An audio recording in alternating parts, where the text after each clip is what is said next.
नमस्कार। प्रदेश की number 1 debate show में आपका बहुत बहुत स्वागत। आपके साथ मैं हूं संतोष गंगवार। बिहार में चुनाव बेहद नजदीक है और उससे पहले वोटरों को लुभाने के लिए घोषणाएं की जा रही हैं। इसी क्रम में नीतीश सरकार ने विधानसभा चुनाव से ठीक पहले एक और बड़ा ऐलान कर दिया। आशा और ममता कार्यकर्ताओं के मानदेय में बढ़ोतरी का फैसला लिया है। आशा कार्यकर्ताओं को अब 1,000 की जगह 3,000 रुपए और ममता कार्यकर्ताओं को प्रति प्रसव 300 की जगह 600 रुपए का प्रोत्साहन जो राशि दी वो मिलेगी। मुख्यमंत्री नीतीश कुमार ने खुद एक्स पर इसकी जानकारी दी, लेकिन इस फैसले पर सियासत गर्मा गई है। विपक्ष के नेता तेजस्वी इसे अपनी पुरानी घोषणा का कॉपी पेस्ट बता रहे हैं। हालांकि सीएम नीतीश इससे पहले भी महिला मतदाताओं को लुभाने के लिए कई ऐलान कर चुके हैं। फिर वह बिहार की सरकारी नौकरी में राज्य की महिलाओं को 35% आरक्षण का ऐलान हो या फिर सामाजिक न्याय पेंशन को 400 से बढ़ाकर 1,100 रुपए देने की शुरुआत हो। अब सवाल है, चुनाव से पहले महिलाओं के लिए एक के बाद एक ऐलान क्यों हो रहे हैं? दरअसल महिला वोटर बिहार की राजनीति की रीढ़ है। बिहार में करीब 3.5 करोड़ महिला मतदाता हैं जो किसी भी पार्टी की जीत या हार तय कर सकती है और ये नीतीश कुमार का मजबूत वोट बैंक माना जाता है। इसलिए हर दल महिलाओं को केंद्र में रखकर अपनी रणनीति बना रहा है। ऐसे में सवाल उठता है कि क्या बिहार में इस बार भी महिला मतदाता ही राजनीतिक पार्टियों की भाग्य विधाता हैं? क्या महिला सशक्तिकरण के नाम पर ही इस बार वोट पड़ेगा और क्या महिला वोटर ही इस बार जीत का एक्स फैक्टर होंगी? सबसे पहले एक रिपोर्ट दिखाते हैं।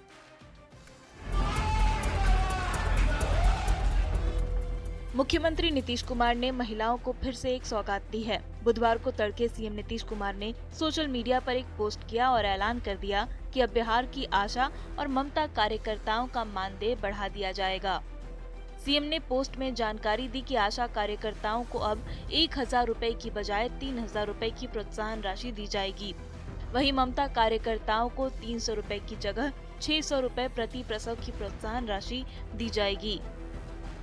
ममता दीदी का जो आशा बहनों का उनका पहले 1,000 मानदेय था, उनका मानदेय को 3,000 बढ़ा करके 92,000 आशा बहनों को उन्होंने यह लाभ देने का काम किया है। चुनावी साल में मुख्यमंत्री नीतीश कुमार लगातार महिलाओं को सशक्त करने वाले फैसले ले रहे हैं।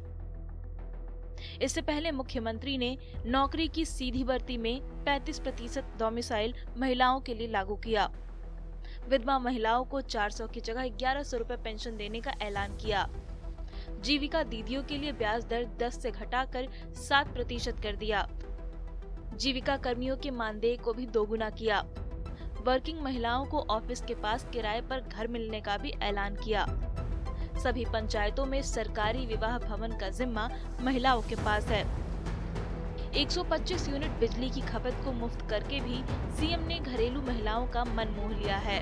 हमारी सरकार ने सत्ता संभालते ही आधी आबादी का ख्याल सबसे पहले किया और आर्थिक रूप से, सामाजिक रूप से, राजनीतिक रूप से आत्मनिर्भर करने का प्रयास किया और वो प्रयास लगातार जारी है। सीएम के फैसले ने विरोधियों की मुसीबत बढ़ा दी है। तेजस्वी यादव एक बार फिर से सरकार पर नकल का आरोप लगा रहे हैं और खुद क्रेडिट ले रहे हैं। तेजस्वी ने एक्स पर पोस्ट कर पूछा, सब कुछ तेजस्वी का ही नकल करोगे या अपनी भी अकल लगाओगे? कौन सी व्यवस्था? आशा ममता को चंद 100 रुपए बढ़ा देने से ये कोई व्यवस्था नहीं, और ये भी आप तेजस्वी प्रसाद यादव जी के डर से, चुनाव के डर से किए हैं। हमें विश्वास है तेजस्वी प्रसाद यादव जी की घोषणाओं पे, हमें विश्वास है तेजस्वी प्रसाद यादव जी जब स्वास्थ्य मंत्री थे उनके कार्यकाल पे तेजस्वी प्रसाद यादव जी, माननीय मुख्यमंत्री जी, प्रेज करना बंद कीजिए, सेल्फ प्रेज करना बंद कीजिए। Self praise is no praise. सरकार का दावा है कि इस फैसले से बिहार की स्वास्थ्य व्यवस्था में सुधार आएगा, पर चुनाव से चंद महीने पहले हो रहे इन फैसलों पर सियासत भी गर्माती जा रही है। न्यूज़ 18 के लिए पटना से संवाददाता आनंद अमृतराज और दिल्ली से अमितेश सिंह की रिपोर्ट। तो डिबेट की शुरुआत करें उससे पहले आज के सवालों पर आते हैं। आज बहस बिहार की में हम पूछेंगे, क्या मानदेय वृद्धि महिला वोटरों को लुभाएगी? जो मानदेय वृद्धि आज की गई है, क्या वो महिला वोटरों को लुभाएगी? नीतीश का फैसला कितना असरदार साबित हो सकता है? तेजस्वी का कॉपी पेस्ट जो आरोप है वो कितना सही है? क्या ये योजना लंबे समय तक प्रभावी रहेंगी और क्या महिला वोटर बिहार चुनाव में निर्णायक होंगी? तो चलिए मेहमानों से आपका परिचय कराते हैं। सत्ता पक्ष से हमारे साथ जेडीयू प्रवक्ता अरविंद निषाद और बीजेपी प्रवक्ता राजेश सिंह जी जुड़ रहे हैं, तो वहीं विपक्ष से आरजेडी प्रवक्ता डॉक्टर राकेश रंजन और कांग्रेस प्रवक्ता असितनाथ तिवारी जी जुड़ रहे हैं। इसके अलावा वरिष्ठ पत्रकार ऋषि मिश्रा जी भी हमें ज्वाइन कर रहे हैं। सभी मेहमानों का बहुत बहुत स्वागत। मेरा पहला सवाल आरजेडी प्रवक्ता डॉक्टर राकेश रंजन जी आपसे। आज सीएम नीतीश ने आशा कार्यकर्ताओं के मानदेय में 3 गुना बढ़ोतरी का ऐलान किया है और ममता कार्यकर्ताओं के प्रति प्रसव 2 गुना प्रोत्साहन राशि बढ़ाई गई। तेजस्वी इसे कट कॉपी पेस्ट कह रहे हैं।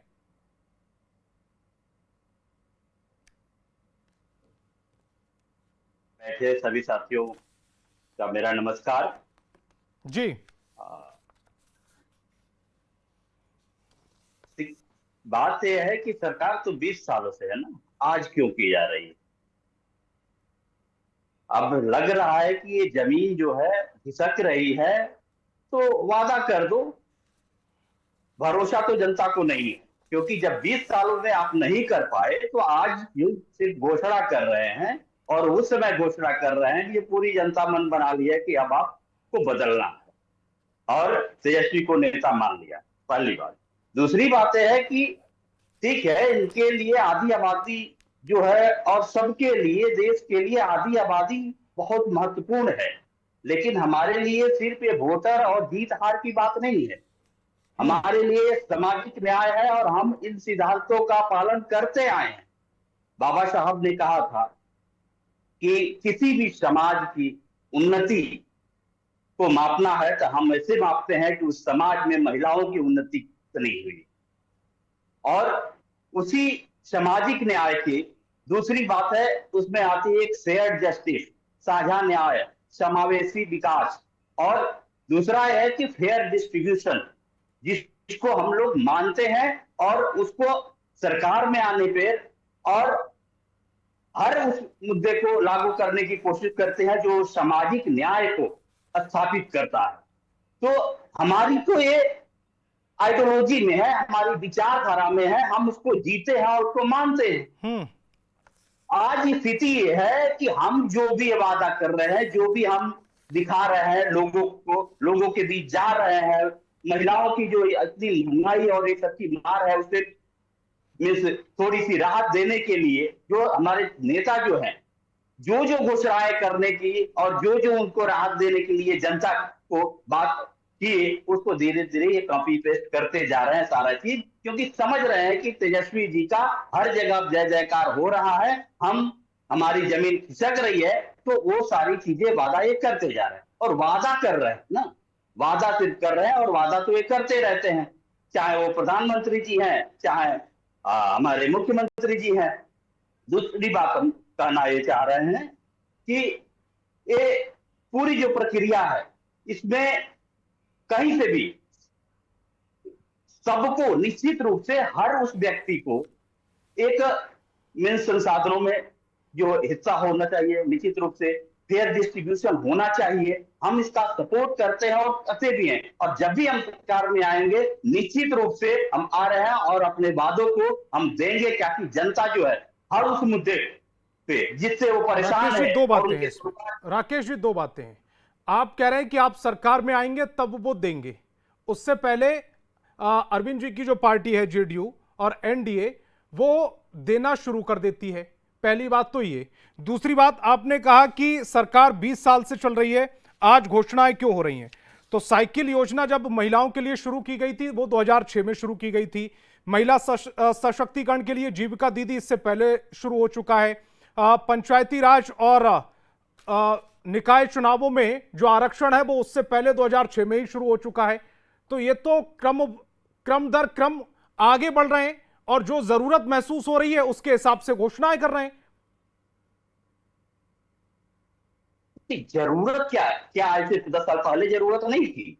जरूरत तो थी। हम इन घोषणाओं को निश्चित रूप से हम कह रहे हैं कि अच्छी बात है, लेकिन बात यह है कि विपक्ष इतना मजबूत है और विपक्ष जब ये सोच रहे हैं कि नहीं हमारी अब जमीन खिसक रही है, तब उन सारे घोषणाओं को जिसका वादा हमारे नेता श्री यादव जी कर रहे हैं उसको एक कॉपी पेस्ट कर रहे हैं। क्या अपना 10 साल पहले विजन नहीं था? 10 साल पहले इस पे आइडिया नहीं था? क्योंकि दिक्कत ये है कि इनकी जिनके साथ है पूरे इंडिया की पॉलिसी क्या है। 2 मॉडल है देश में। एक मॉडल है समावेशी विकास का और दूसरा एक मॉडल है कि अपने मित्रों का विकास का, जिसमें सबका साथ और सबका विकास की जो बात है ना, सबका साथ तो ये ले लेते हैं टैक्स के रूप में, चाहे वो गरीब जनता जो है दूध दही आटा चावल तक पे टैक्स लगा दिए, और जब विकास की बात होती है तो अपने मित्रों का सिर्फ विकास करते हैं। तो उस जो विकास और जो आप टैक्स ले रहे हैं, जो जनता आपकी महंगाई से और शिक्षा से लेकर के हर वो चीज इतनी महंगी कर दी है। आप ये कह रहे हैं कि आशा कार्यकर्ता और जो ममता दीदियां हैं वो इनकी मित्र हैं, क्योंकि अभी तो जो घोषणाएं हुई हैं इनके लिए हुई हैं। ठीक है अरविंद जी। अरे तो एक मिनट 10 सेकंड उनको दीजिए। जो बड़े बड़े पूंजीपतियों का माफ हुआ है जो 30 लाख करोड़ के आसपास, उसके तुलना में तो बहुत छोटी है ना। तो हमारी जो मैक्सिमम जनता है उसको उसकी तुलना में तो बहुत छोटी है। तो सिर्फ और सिर्फ यही क्यों, इसके अलावा आगे बढ़ के जो भी विकास। संतोष जी आ रहा हूं अरविंद जी, एक मिनट बात कराइए, एक बात पूरी कंप्लीट हो जाने दीजिए। राकेश जी इस पर ये पलटकर पूछ लेंगे कि लालू परिवार की जो संपत्ति में इजाफा हुआ वो फिर कैसे हुआ, और फिर तमाम जो कोर्ट केसेस चल रहे हैं उसका ये जिक्र कर लेंगे।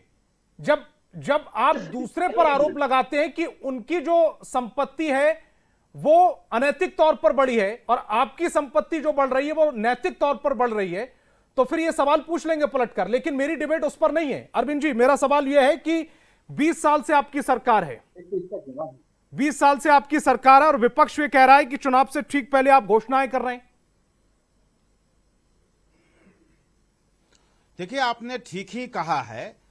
डॉक्टर राम मनोहर लोहिया नर नारी समानता की बात करते थे और डॉक्टर राम मनोहर लोहिया के अनुयायी के रूप में जननायक कर्पूरी ठाकुर जी थे। उन्होंने अपने मुख्यमंत्रित्व काल में बिहार और देश में पहली बार महिलाओं को सरकारी नौकरियों में आरक्षण देने का प्रावधान लागू किया।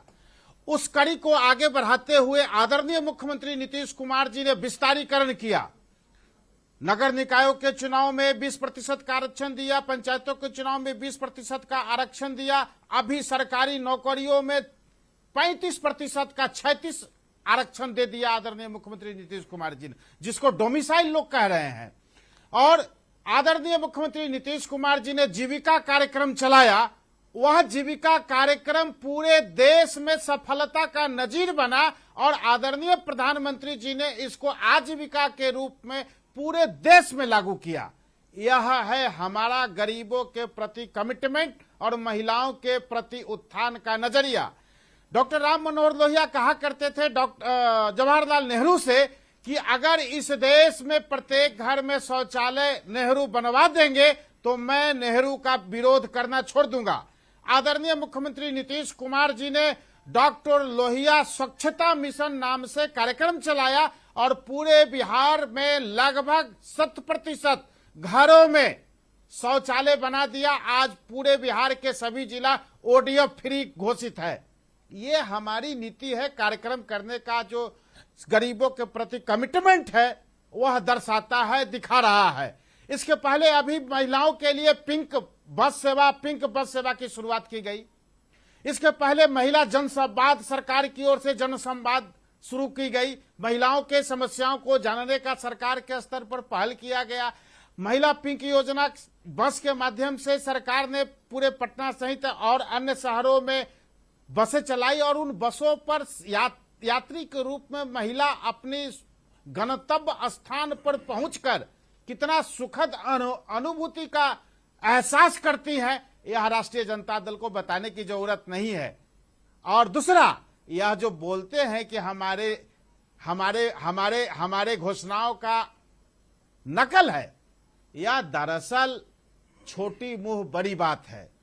तेजस्वी यादव की राजनीति और इनकी समझदारी पर जेडीयू इस तरह के विचार पर कोई कमेंट नहीं देना चाहता है, क्योंकि प्रदेश की जनता जानती है आदरणीय मुख्यमंत्री नीतीश कुमार जी विजनरी लीडर हैं, जिनको ग्लोबल लीडर की उपाधि से यूनाइटेड नेशन के लेकिन अरविंद जी उपाधि दी गई। अरविंद जी, लेकिन जैसे बिजली फ्री करने की बात ये कह रहे थे 200 यूनिट, और उससे पहले नीतीश कुमार का सदन के अंदर का वो बयान है, उन्होंने फ्री पॉलिटिक्स पर कठोर प्रतिक्रिया दी थी। उसके बाद अब उसी 125 यूनिट बिजली फ्री देने पर आए, तो क्या यह ना कहा जाए कि आप कॉपी पेस्ट कर रहे हैं?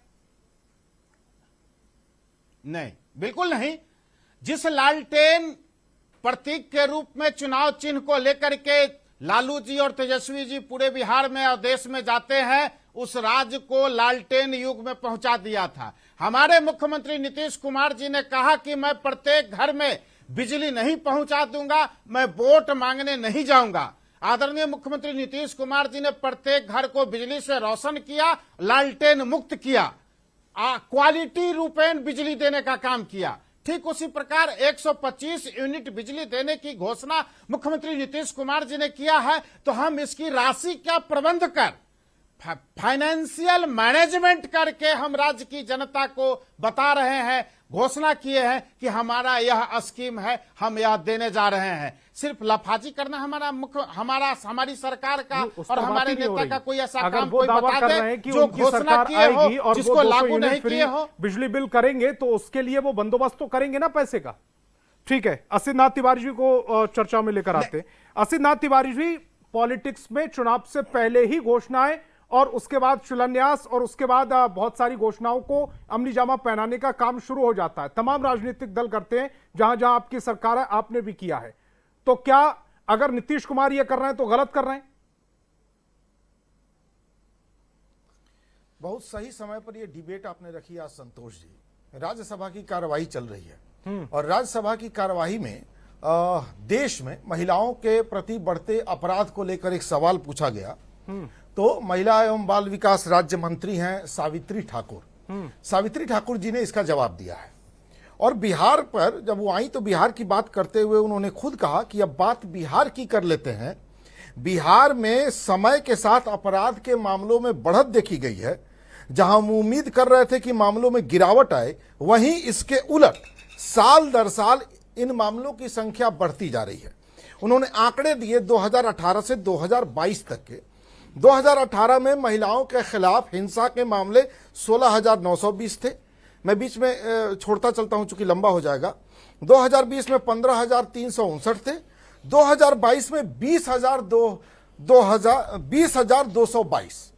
अब देखिए संख्या लगातार बढ़ती गई है महिलाओं के खिलाफ हिंसा के मामले में और महिला एवं बाल विकास राज्य मंत्री भी इसको लेकर चिंतित हैं कि बिहार में महिलाओं के खिलाफ अपराध के मामले बढ़े हैं। आपको क्या लगता है? आपने खुद बताया कि 3 करोड़ से थोड़े ज्यादा यहां मतदाता है। 6 करोड़ 41 लाख महिलाओं की आबादी है जो कुछ दिन पहले सर्वेक्षण हुआ उसमें आया है। तो वही आसपास आप ठीक ही बता रहे हैं कि उसी के आसपास मतदाता होंगे।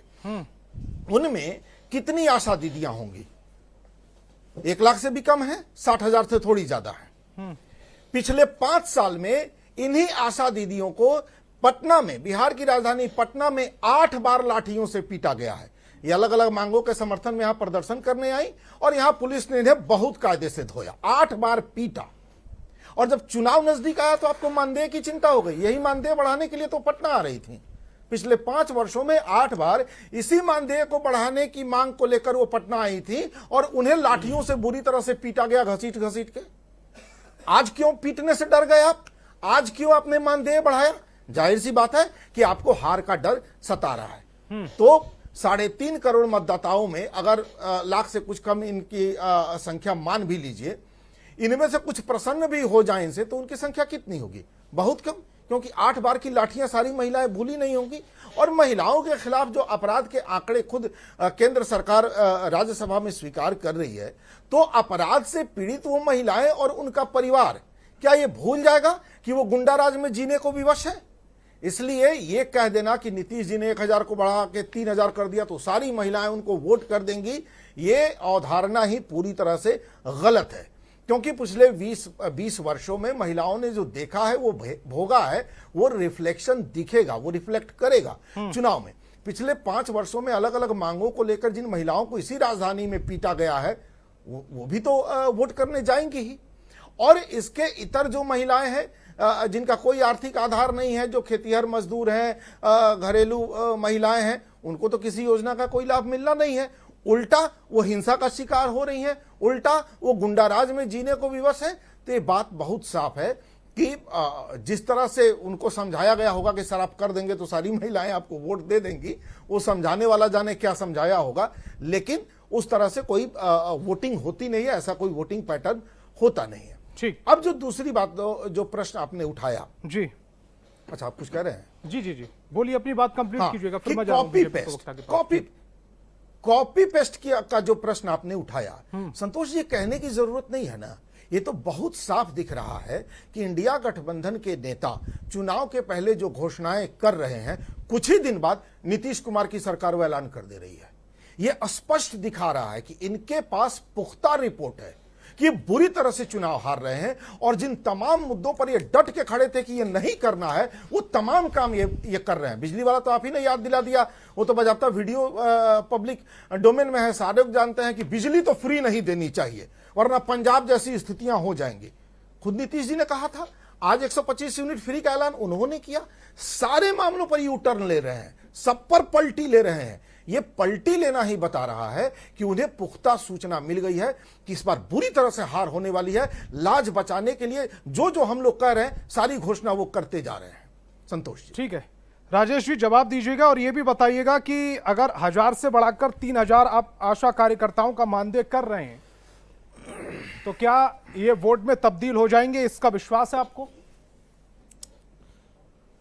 देखिए संतोष जी, नीतीश जी जिस time Tejashwi ji half pant पहन के घूम रहे थे, जब 2005 में सरकार में आए थे, उस टाइम महिला वोटर की वोटिंग का प्रतिशत 42% था। जब नीतीश जी काम करना स्टार्ट किए, जब ये हाफ पैंट पहन के चल रहे थे, उस टाइम पढ़े तो नहीं, ज्ञान की बात मैं इनको समझाना चाहता हूँ। राजेश जी क्रिकेट खेलते थे, वो हाफ पैंट वाली बात ठीक नहीं है, ये टीवी की भाषा नहीं हो सकती। मैं बता रहा हूँ कि नहीं, मैं बता रहा हूँ, जिस दिन ये बच्चा थे ना, 12 बरस उम्र था इनको, 12 बरस में बहुत ज्यादा ज्ञान इनको नहीं था, स्वामी विवेकानंद तो है नहीं। तो क्या हुआ कि उस टाइम नीतीश जी ने महिला के लिए पहली बार पंचायती राज में आरक्षण की व्यवस्था की, और जो बालिका घर से बाहर नहीं निकलती थी इनके राज में, उसके लिए साइकिल योजना और पोशाक योजना लाए। उस टाइम कोई कॉपी पेस्ट नहीं किए थे।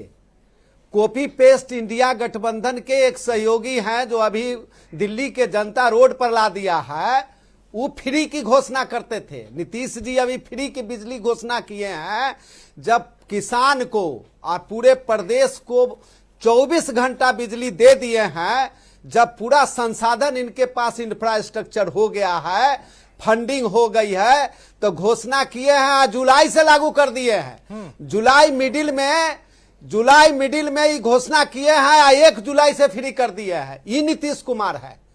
और अभी वोटिंग का प्रतिशत आप देखे होंगे कि पुरुष 2020 का 2024 में वोटिंग प्रतिशत पुरुष का 54 पॉइंट समथिंग था और महिला का 59 पॉइंट समथिंग था। जब किसी समाज का, परिवार का, देश का, विदेश किसी भी चीज का विकास यदि करना हो तो सबसे पहले बालिका को और महिला को उत्थान और शिक्षित किया जाता है। नीतीश जी का विजन था, बिहार की जनसंख्या बहुत बढ़ रही थी। आप देखे होंगे कि नीतीश जी के शासन आने के बाद जनसंख्या में भी कमी आई है। और ये हिंदू समाज नहीं, आप मुस्लिम समाज में भी देखिएगा तो नीतीश जी का देन है कि जहां मुस्लिम समाज के कब्रगाह को ये लोग और कब्जा करते थे, जिसको नीतीश जी ने उसको घेराबंदी किया था, समाज में सामंजस्य स्थापित किया था, तो मुस्लिम समाज की महिला को शिक्षित करने के बाद मुस्लिम समाज की भी जनसंख्या में कमी हुई थी। तो महिला के बारे में आरजेडी और आरजेडी के गठबंधन को बोलने की जरूरत नहीं है। कांग्रेस 65 साल राज करने के बाद भी दलित महिला जो है से माथा पर मैला ढोती थी। विरोध नीतीश जी और उनके पार्टी और सहयोगी का देन है कि उनके आने के बाद इतना बड़ा चीज को अलग करके घर घर शौचालय किए और उसमें माननीय प्रधानमंत्री जी उस योजना को 100% लागू कर दिए। ठीक, तो ये महिला की कॉपी पेस्ट ई करेंगे। और सत्ता की बात करते हैं तेजस्वी जी, तो न ऋषि जी को स्क्रीन पर लेकर मौका मिला था, बिहार की जनता दिया था। पत्रकार हैं नहीं, बिहार बिहार की की मौका दिया राजनीति को था। बहुत अच्छे से समझते हैं, एक लंबा अनुभव है उनका पत्रकारिता का। ऋषि जी, संतोष जी, मेरा बात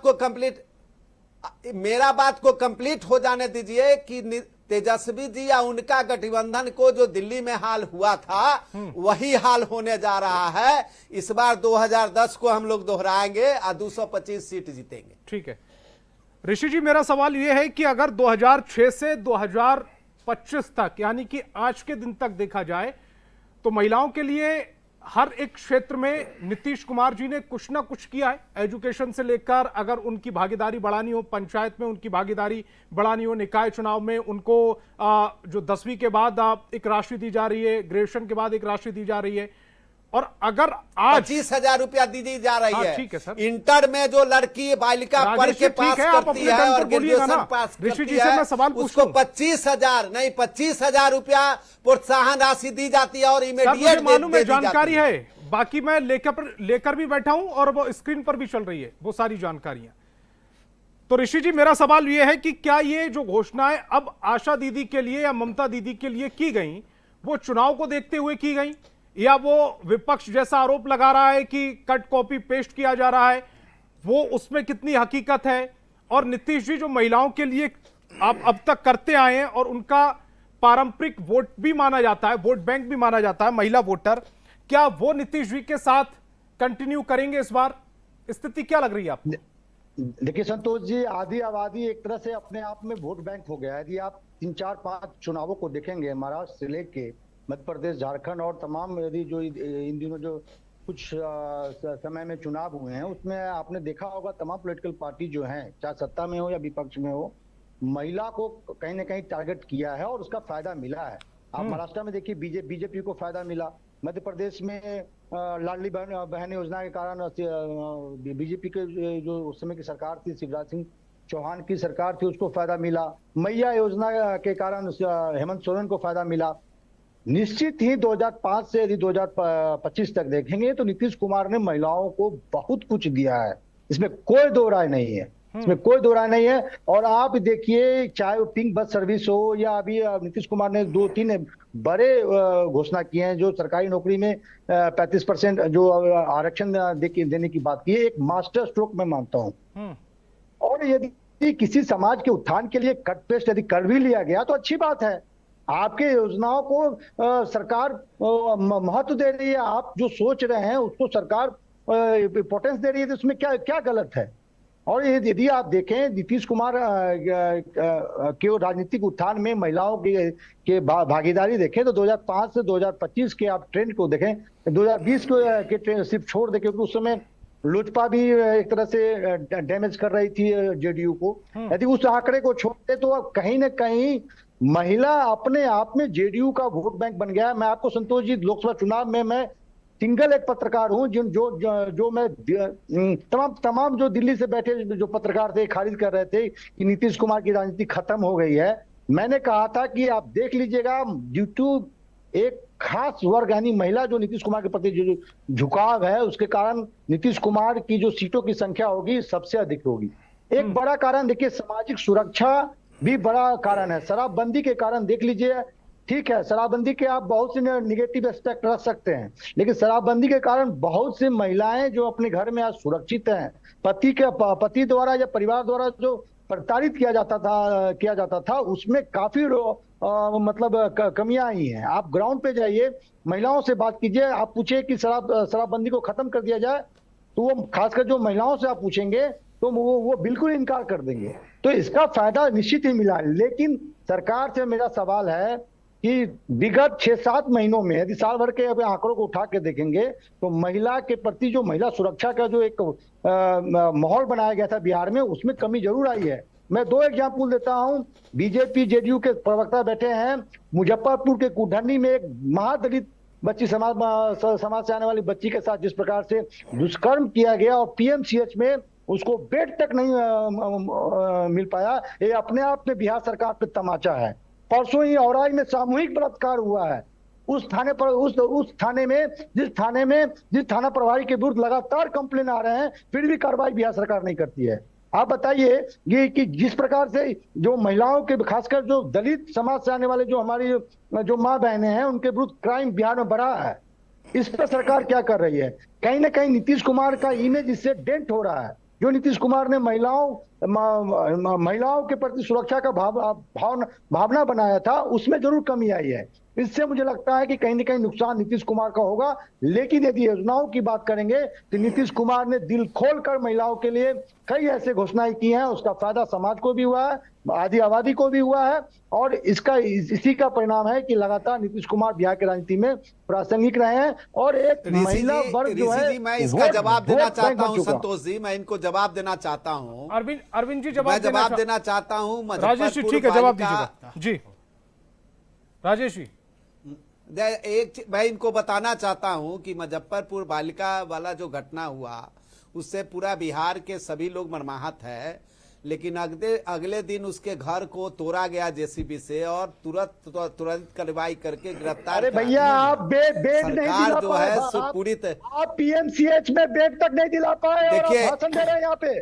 पीएमसीएच में नहीं दिला पाए। पीएमसीएच में बेड तक नहीं दिला पाए। पीएमसीएच में ऋषि जी उसके जो अधिकारी जो इसमें जो अधिकारी इसको सुन लेते हैं, जो अधिकारी ऐसा किया था उसको सस्पेंड कर, जो अधिकारी जो ये काम किए थे, जिनको स्वास्थ्य उचित टाइम पर उचित मुहैया कराना चाहिए था, उसको तुरंत सस्पेंड किया गया था। और भविष्य में इस तरह के घटना के लिए सरकार पूरी तरह सचेत है और भविष्य में इस तरह की घटना नहीं घटेगी।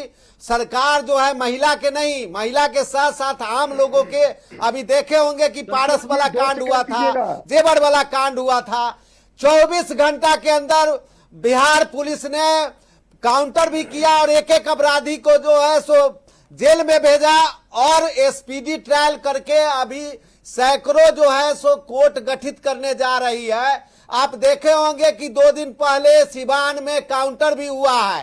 तो लंबा क्या बोल रहे हैं? नीतीश जी की सरकार, भारतीय जनता पार्टी और उसके सहयोगी जो है अपराधी को नो टॉलरेंस की बात करती है। प्लीज जल्दी से ऋषि जी, जल्दी से।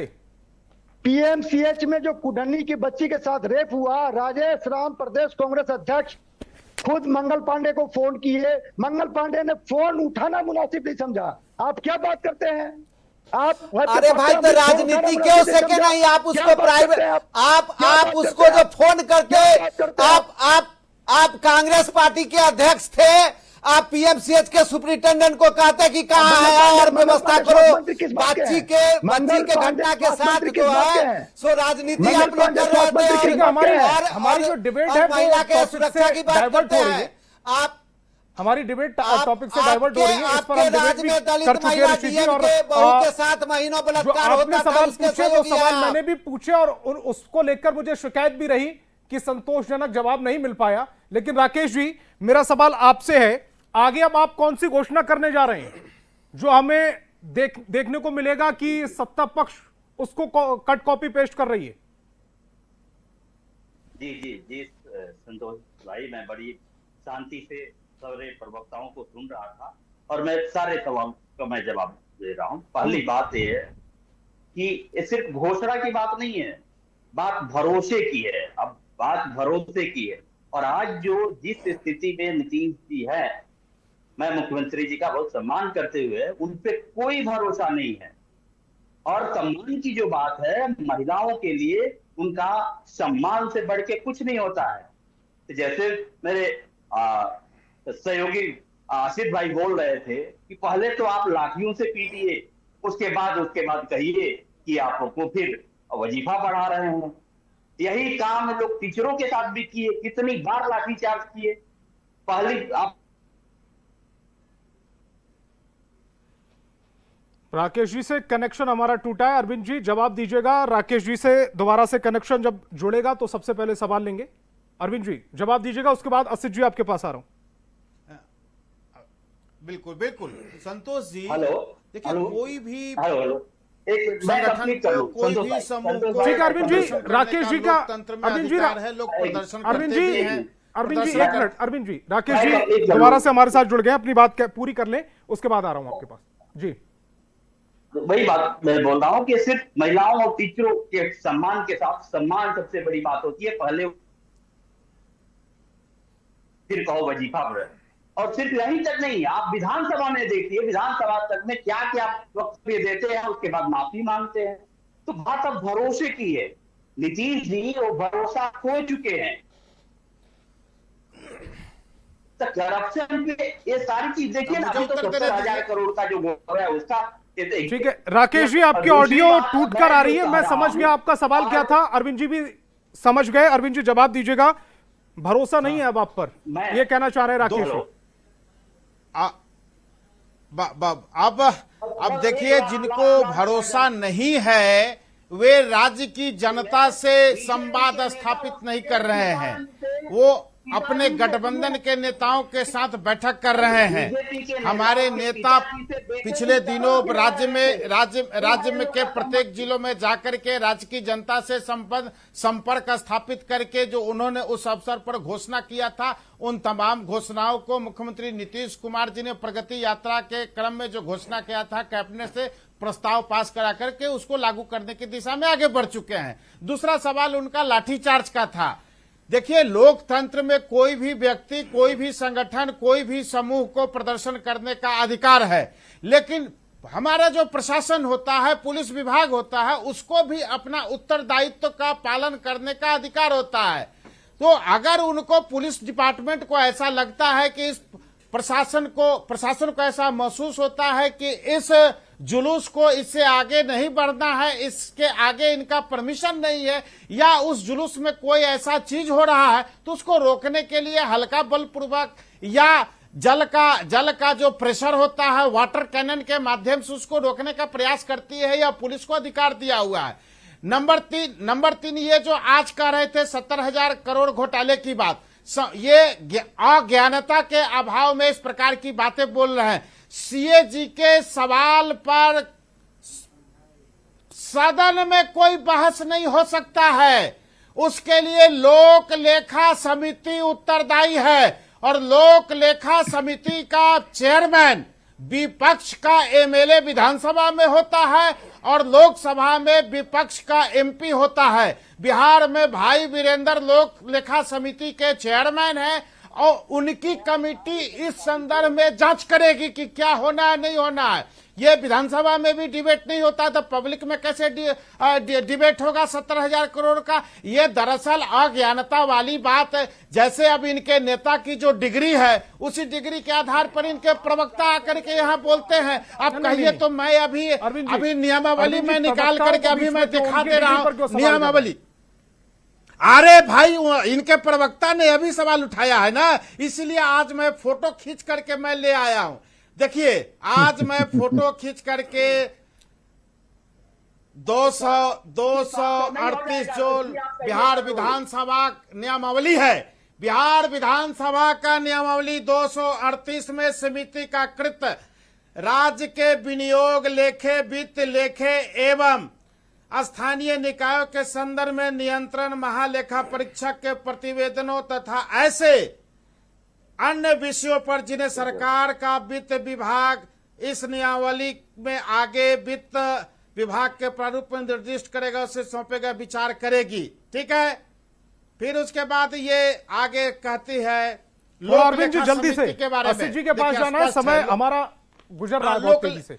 237 सॉरी, इसको ध्यान से सुनेंगे। 237 लोक लेखा समिति का गठन। बिहार विधानमंडल की एक लोक लेखा समिति होगी जिसमें सभापति सहित 17 से अधिक सदस्य नहीं होंगे, जिसमें 13 सदस्य सभा द्वारा उसके सदस्यों में से अनुपातिक प्रतिनिधित्व। अरविंद जी ये सब जानते हैं, पढ़े लिखे हैं। नहीं, सुनना जरूरी है। आप समय खराब कर रहे हैं। राजद के नेता और महागठबंधन के नेता बोलते ही नहीं। ये डॉक्टर राकेश जी भी जानते हैं, सिद्धार्थ तिवारी जी भी जानते हैं। पवन खेरा पटना में आकर के, अरे सुनिए संतोष जी, सुनिए, पवन खेरा पटना में आकर के प्रेस कॉन्फ्रेंस कर रहे हैं। यह अज्ञानता का, ठीक है असित जी जवाब दीजिएगा, से मामला है। और ये कैसे ये लोग पब्लिक को फेस करेंगे भाई, कैसे ये प्रशासन चलाएंगे जिनको अरविंद जी आप मुद्दे कहां से कहां चले गए? असितनाथ तिवारी जी जवाब अरे भाई, दीजिएगा ये इन्होंने और राजद टॉपिक के पर रहते प्रवक्ता हुए ने सवाल उठाया टॉपिक था, पर रहते हुए 70,000 टॉपिक करोड़ पर का रहते सवाल हुए उठाया। और अरे आज सर पटना में पवन खेरा ने सवाल उठाया प्रेस कॉन्फ्रेंस करके। सर तो उस टॉपिक पर हम डिबेट कर रहे हैं क्या? चलिए अब हाँ ठीक है। असित जी देखिए, जो आपका विषय है जी और जिस विषय पर ये लोग सफाई दे रहे थे, हमारे आरोप आप छोड़ दीजिए, हम विपक्ष हैं, हमने आरोप लगाए, छोड़ दीजिए। भाई आपकी सरकार ने जो राज्यसभा में जवाब दिया उसे तो सही मानिएगा, या कह दीजिए कि आपकी सरकार राज्यसभा में झूठ बोलती है, हम मान लेते हैं बिहार में अपराध नहीं है। आपकी सरकार ने, मोदी सरकार के महिला एवं बाल विकास राज्य मंत्री का जवाब मैंने बताया है। अरे 70,000 करोड़ आपकी पार्टी से पीसी हुआ, उसके बारे में उत्तर दीजिए ना। प्लीज वो विषय नहीं है ना। 71,000 देखिए देखिए ये असितनाथ अरविंद तिवारी जी, जानते आपको टॉपिक हैं, पता है ना? इसलिए ये अरविंद जी, ये टॉपिक उस पर पता है उत्तर नहीं आपको? देना है। संतोष जी थोड़ा सा 10 सेकंड में इंटरप्ट कर रहा हूं। मैं मानता हूं कि यह विषय नहीं है, लेकिन इनकी पार्टी की ओर से 70,000 करोड़ के मसले पर पीसी हुआ है और हमारे सर असितनाथ इस तिवारी डिबेट के ये बाद आप जानते स्वतंत्र हैं कि हैं, लोक आप लेखा प्रेस कॉन्फ्रेंस समिति कर के लीजिएगा अंतर्गत ये मसला या आ सकता है। या आप किसी भी मीडिया प्लेटफॉर्म सुन पर लीजिए। बाइट भी दे देंगे तो चल जाएगी। ठीक ठीक मेरी संतोष डिबेट जी, को खराब आप कर रहे हैं सर जी। संतोष जी, जी चलिए ठीक है। सीएजी की रिपोर्ट अगर थोड़ी सी भी किसी ने पढ़ी होती, क्योंकि पढ़ने के लिए पढ़ा लिखा भी होना पड़ता है, थोड़ी सी भी पढ़ी होती, सीएजी ने गबन शब्द का इस्तेमाल किया है, कांग्रेस ने नहीं किया। आशंका, गबन शब्द बाजाबता उसमें लिखा हुआ है, गबन शब्द, गबन की आशंका सीएजी ने जताई है 71,000 करोड़ की। पढ़िएगा तब न जानिएगा, आके यहाँ खूब गला फाड़ फाड़ के चिल्लाइए। सुनिए ना, बीच में मत बोलिए। अरे बीच में मत बोलिए, बीच में मत बोलिए ना। इनको आप चुप करवाइए। विपक्ष का नेता होता है। अरविंद जी, आप एक ही स्टूडियो में बैठे हुए हैं, मुझे आवाज कम कराने में भी थोड़ी सी हिचकिचाहट हो रही है। बहुत गंभीर टॉपिक पर हम बात कर रहे हैं। असित जी जी जल्दी से अपनी बात को कीजिएगा, उसके बाद राजेश जी आ रहा हूं और उसके बाद आता हूं ऋषि जी आपके पास। अरविंद जी प्लीज डिबेट बढ़ने दीजिएगा आगे। तो हम अगर कैग पर रिपोर्ट नहीं कर रहे हैं। उसी विषय पर चर्चा चाहते हैं, नहीं अगर उसी पर चर्चा चाहते हैं तो गबन की आशंका सीएजी ने जताई है, देखिए कांग्रेस नहीं। पर ये लटके हुए। पढ़ना पड़ता है ना, सीएजी की रिपोर्ट पढ़िएगा तब जानिएगा, और पढ़ने के लिए पढ़ा लिखा होना पड़ता है। पूरे मामले अब आते हैं पर आपके विषय पर। झूठ का अरे लवादा इनको चुप करवाइएगा, हुए हैं। इनको चुप करवाइएगा। झूठ का लवादा और कैसे लोगों को आप लोग बुलाते हैं जी? अरविंद जी पूरा डिबेट आप लोग हंगामा करवाने के लिए बुलाते हैं, यही करने के लिए हम लोग आते हैं। अपने समय पर बोलिएगा, आप अपने समय पर डिसेंट भरपूर समय तरीका लिया होता है ना। असित जी टॉपिक पर पूरे डिसेंट तरीके से मैं डिबेट पिछले डिसेंट कई होनी वर्षों चाहिए से ना, मैं कोई डिबेट डिबेट डिसेंट कर रहा कराइए। हूं। हम यहाँ लड़ाई झगड़ा करने आते हैं क्या? बहस नहीं कर रहे हैं, हम कैग रिपोर्ट पर बहस नहीं कर रहे हैं। क्या की चर्चा मैंने की? इनको शांत कराइए क्या? नहीं ये कौन होते हैं? हमला कर लेंगे। आपका डिबेट ये तय कर रहे हैं, इसका मैं मतलब तय नहीं कर रहा हूं। जब आप संतोष जी, अरविंद जी, अगर मैं अपनी बारी में नहीं बोलूंगा, आप इनका भाषण सुनने के लिए मुझे बुलाया है, तो इस तरह की डिबेट नहीं स्वीकार की जाएगी। असित जी अपनी बात को जल्दी से रखिए। सरकार के लोग दबंगई दिखाएंगे, इस तरह की डिबेट नहीं स्वीकार करेंगे हम। अरे दबंगाई तो देश पर इस तरह की दबंगई से डिबेट नहीं चलनी चाहिए। अरविंद जी की आवाज आप लोग मत बुलाइए, छोड़ दीजिए हम लोगों को। अरविंद जी की आवाज एकदम बंद। असित जी आप अपनी बात को रखिएगा। अरविंद जी की आवाज स्क्रीन पर नहीं जाएगी। असित जी मैं संतोष, अब आते हैं आपके विषय पर। जी मैंने ये कहा कि भाई चलिए हमारे आरोप खारिज कर दीजिए, अपनी मंत्री के जो तथ्य हैं राज्यसभा में जो उन्होंने फैक्ट रखे उन्हें स्वीकार कीजिएगा ना। और वो स्वीकार कर रही हैं कि बिहार में महिलाओं के खिलाफ अपराध के मामले लगातार बढ़ते जा रहे हैं, जिससे चिंता हो रही है। और आपको लग रहा है कि ये 1,000 का मानदेय 3,000 कर देने से 350 करोड़ महिलाएं इतना खुश हो जाएंगी कि वोट कर देंगी? मानदेय बढ़ेगा कितना? 50-60 हजार लोगों का बढ़ा भी कितना? 1,000 से 3,000 हो गया। बड़ा सम्मानजनक था क्या 1,000 और 3,000 से बहुत सम्मानजनक हो गया क्या? यह भी अपमानजनक है। बढ़ा भी कब? 5 साल के भीतर 8 बार लाठियों से पीट के बढ़ा। कब बढ़ा? जब चुनाव सिर पर आए। आप 1 साल पहले क्यों नहीं बढ़ा गए? 2 साल पहले जो लाठियों से पीटा उसी समय बढ़ा दिया होता। वही मांगने वो आई थी ना, और क्या मांगने आई थी? लेकिन उस समय तो आप लाठियों से पीट रहे थे। यह स्पष्ट बताता है कि आपकी चुनावी हार आपको दिख रही है और अब आपने शुरू किया। अच्छा, नीतीश जी ने यह फैसला लिया होगा, इसमें भी डाउट है। इन्हीं के जदयू के जो मुख्य प्रवक्ता हैं नीरज कुमार जी ने कुछ दिन पहले कहा था कि नीतीश कुमार जी को अंधेरे में रखकर फैसले लिए जा रहे हैं। देखिए इस तरह के फैसले नीतीश कुमार जी नहीं लेते हैं, और निश्चित तौर पर नीतीश जी को अंधेरे में रखकर ही फैसले लिए जाते होंगे, तभी उनके मुख्य प्रवक्ता ने यह बात कही है। ये भी हमारा आरोप नहीं है, इन्हीं ने कहा है। राजेश जी मतलब जवाब साफ है कि दीजिएगा। सरकार कोई और चला रहा है, कौन गिरोह सरकार चला रहा है, इसका पर्दा उठना चाहिए इस पर। राजेश जी, अब हम अपने साथी को कहना चाहते हैं कि एनसीआरबी का रिपोर्ट है कि नेशनल जो पर लाख जो डाटा है वो 445 क्राइम का है, जो पहले के अनुसार जो 487 था उसमें 445 हुआ है। और मेरे पास मेरे पास स्क्रीनशॉट लिया हुआ है कि बिहार का 277 है, लेकिन हम 277 की बात नहीं कर रहे हैं, हम कर रहे हैं कि 177 चाहे 100 भी है तो हम उस पर भी काम कर रहे हैं। जो महिला की बात करते हैं हमारे साथी, इनके राज में महिला रोड पर निकलना, आदमी जेंट्स भी बाहर नहीं निकल सकता था, वो नीतीश जी का देन है कि बच्ची जो है सो नेशनल जो है सो प्रोग्राम बना था, पूरा राज्य जो है सो इसका कॉपी किया था कि साइकिल योजना और पोशाक योजना का और मध्याह्न भोजन का, ये नीतीश जी का, ये महिला का देन है। हम लोग आए थे कि ममता और आशा बहनों के जब मापदंड बढ़ा है इसमें क्या होगा, तो अभी तो क्राइम का ही बात कर रहे हैं, जिनके शासन या जिसके सहयोगी काल में। असित जी का सवाल यह है कि जो मानदेय बढ़ाया गया है, क्या यह नीतीश जी ने बढ़ाया है या फिर बीजेपी का इसमें इंटरफेयर ज्यादा है? देखिए, हम बीजेपी, नीतीश जी इंजन है और बीजेपी उसका सहयोगी है और मांझी जी उसका सहयोगी है। हम लोग नीतीश जी के नेतृत्व में 5 से और 96 से उनके नेतृत्व में राजनीति कर रहे हैं और एक म्यूचुअल अंडरस्टैंडिंग और नेचुरल गठबंधन में काम कर रहे हैं। हम लोग इनके तरह राजनीति नहीं कर रहे हैं। हम लोग चुनाव से पहले बूथ से लेके 1 मिनट में हम अपनी बात को खत्म कर रहे हैं। हमने जो काम किया है, हमने बूथ पर भारतीय जनता पार्टी, जनता दल यू के, उपेंद्र जी के पार्टी, मांझी जी के पार्टी, चिराग जी के पार्टी जो काम किए हैं ना, वहां से हम लोगों का गठबंधन हुआ है। और हम लोग जो काम नारी के लिए किए हैं, पूरे समाज के लिए किए हैं, जो बिजली का मजा लेते हैं ना, यहां से इनके नेता जो तुरंत यहां से चले जाते हैं नालंदा और गया में, जहां 8 घंटा में ही नहीं जाते थे, उसी विकास मॉडल के लेके हम लोग जा रहे हैं चुनाव में।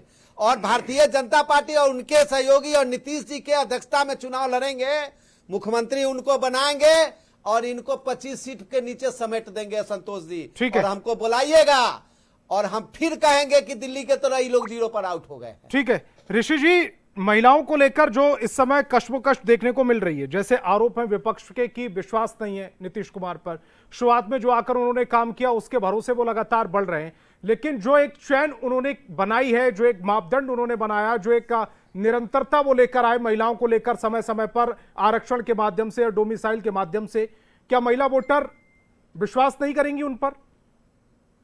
बिल्कुल। देखिए, लेकिन मैं इस बात से थोड़ा सहमत, जो 3000 का जो आपने जेडीयू बीजेपी के नेताओं ने जो कहा, तो मैं आपको बता दूं, कर्नाटका में आशा दीदियों को 9500 रुपये मिलता है। 9500 पर मंथ जो है वहाँ की जो सरकार है ने घोषणा की है। तो ये तो बताइए, आज के महंगाई के जमाने में संतोष जी 3000 में क्या होता है? आप समझ जाइए, एक परिवार में 4 से 5 लोग ऑन एवरेज सदस्य होते हैं, और उस महिला को यदि 3000 रुपये आप मानदेय दे रहे हैं, 3000 में इस महंगाई के युग में क्या आपको लगता है कि उस परिवार का जो खर्चा चल सकता है? तो कम से कम इस मामले में तो मैं असित तिवारी जी मतलब घोषणा वहाँ के गुंडोराव जो है, जो साहब ने है, घोषणा किया है कि कर्नाटका में 9500 रुपया पर मंथ देंगे। जहां तक आज भी 50 रुपया में 2 टाइम का सब्जी हो जाता है। राजेश जी प्लीज, आज भी 50 रुपया। राजेश जी, आपका इस तरह का मिजाज नहीं कि आप इंटरप्ट करें बीच में। आप अपने समय में बोले, अपने एक मिनट एक्स्ट्रा मांगा मैंने दिया। लेकिन असित तिवारी जी को भी बता दूं कि टॉप 10 राज्यों की सूची देखे, जो महिला सुरक्षित राज्यों की जो सूची है, उसमें आपके कर्नाटका नहीं है ना। आप जो कांग्रेस शासित राज्य हिमाचल को छोड़ दें तो जो बड़े राज्य नहीं है, यदि बीजेपी को भी कहें तो बड़े राज्य में उत्तर प्रदेश नहीं है, उत्तराखंड को छोड़ दे तो ये तमाम राजनीतिक पार्टियों को ध्यान देना होगा। लेकिन मैं इस बात से सहमत हूं कि महिलाएं दिल खोलकर नीतीश कुमार को वोट करती आई हैं। इस चुनाव में क्या होगा मैं नहीं कह सकता हूं, लेकिन यदि आप 2005 से 2020 तक के यदि चुनावी सफर को देखें तो महिलाओं ने दिल खोलकर वोट किया है। यदि आप एक पैटर्न भी देखें 2005 से 2020 तक, तो महिलाओं की जो भागीदारी है खासकर लोकतंत्र के महापर्व में पुरुषों के तुलना में अधिक है। पिछले चुनाव में देखिए, लोकसभा चुनाव में 5% 6% का अंतर था, 2019 में देखिए 5.5% का अंतर था, विधानसभा चुनाव में भी देखिए तो करीब 5.5% 5.25% का अंतर था।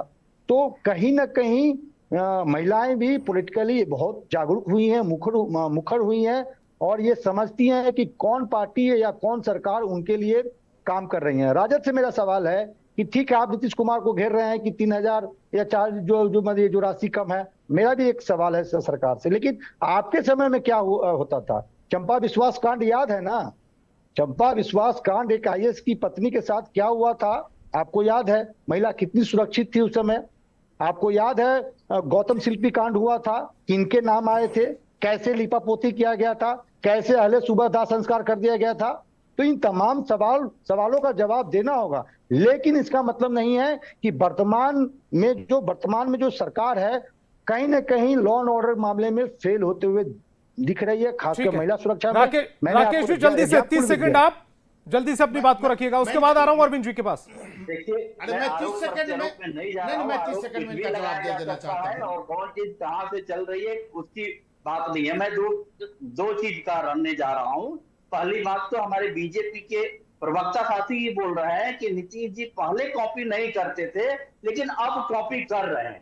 जब हम 200 की घोषणा कर रहे हैं, 200 यूनिट का तो ये 125 का कर रहा है। जब हम 1500 की घोषणा कर रहे हैं तो 1100 कर रहे हैं।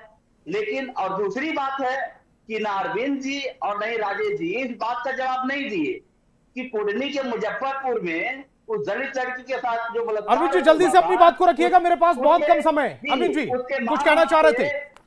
उसके पिताजी थे, उसके बेटे। देखिए ये हमारे ऋषि मिश्रा जी जिन घटनाओं के या आपराधिक सवालों पर ये सवाल खड़ा कर रहे हैं, देखिए ये कोई बिहार नहीं, पूरे देश और दुनिया में आपराधिक घटनाएं घटित हो रही हैं। लेकिन उससे मेरे पास यह है, साथ जुड़े आपका बहुत बहुत शुक्रिया। और महिला वोटर जीत का फैक्टर, इस पर हमने डिबेट की और तमाम जो जवाब थे वो हमारे सामने आए। बहस बिहार की में फिलहाल इतना ही।